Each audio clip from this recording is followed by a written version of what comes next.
Donc, dans la dernière vidéo, nous avons vu les spinners, et dans cette vidéo, nous allons voir quelque chose de complètement différent, et c'est les couleurs picker et date picker, sélecteur des couleurs et sélecteur des dates. En termes de configuration, nous allons taper les sélecteurs de couleurs, donc couleur picker. Il va y avoir une ligne qui est égale à 3 et une colonne qui est égale à 0.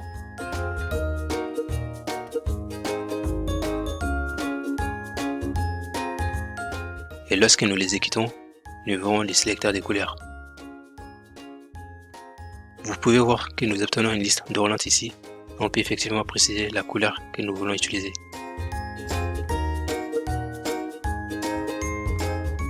Vous pouvez cliquer sur une couleur personnalisée et nous pouvons la déplacer. Et dans Web, vous pouvez taper simplement les codes si vous le souhaitez. Et vous pouvez enregistrer aussi. Et ces couleurs enregistrées resteront pendant toute la durée de vie de l'application, puis seront jetées, sauf si vous les enregistrez et les restaurez entre les exécutions de l'application. Selon la couleur que vous avez choisie, le sélecteur de couleurs affichera le nom de la couleur ou la couleur web, de l'hashtag suivi de 6 chiffres hexadécimaux. Et la raison en est que nous choisissons simplement une couleur générale.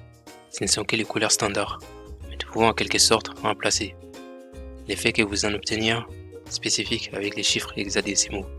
Cela dépend donc vraiment de la couleur que vous avez réellement choisie.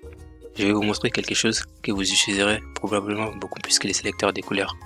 Et c'est les sélecteurs des dates, très pratique pour les calendriers et dans toutes sortes d'applications qui utilisent une date. Donc, je vais venir après Color Picker et je vais mettre Date Picker qui va avoir une ligne qui est égale à 3 aussi et une colonne qui est égale à 1 parce que nous avons utilisé la colonne 0 dans les sélecteurs de couleurs.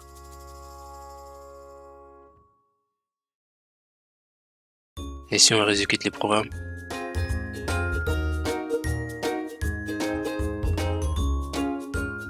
nous pouvons voir notre sélecteur des dates.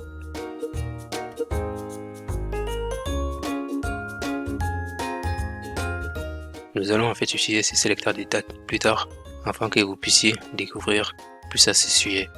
Écoutez, c'était tout pour cette vidéo. Je vous dis à la prochaine.